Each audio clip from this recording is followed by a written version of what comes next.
ট্যাংরায় অবস্থিত একটা rooftop classic restaurant হলো কলকাতা 46, যার অ্যাম্বিয়েন্সটা ছিল অসাধারণ। তার সাথে সাথে খাওয়া দাওয়াটাও অসাধারণ।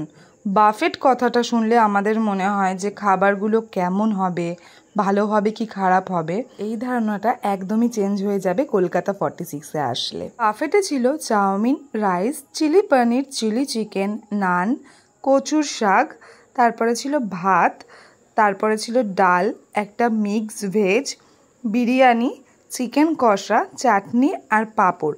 আর এগুলো কিন্তু প্রত্যেকটা আনলিমিটেড তোমরা খেতে পারবে। প্রত্যেকটা খাবারের স্বাদ ছিল জাস্ট অসাধারণ। প্রত্যেকটা খাবার যদি শেষ হয়ে যাচ্ছিল গরম গরমে কিন্তু সার্ভ হচ্ছিল। ছিল 349-এর বাফেট, তার সাথে আমরা ইলিশ আর চিংড়ি নিয়েছিলাম। তা এর ব্যাপারটা ছিল 450 টাকা। তা এখানে বিভিন্ন ধরনের বাফেটের সাথে সাথে তোমরা অন্যান্য হুক্কা, মকটেইল, ইভেন হলো তন্দুরি চিকেন গোটা, এই সব কিছুই কিন্তু পেয়ে যাবে। আর আসতে হলে তাড়াতাড়ি হলো ক্যাপশন চেক করো।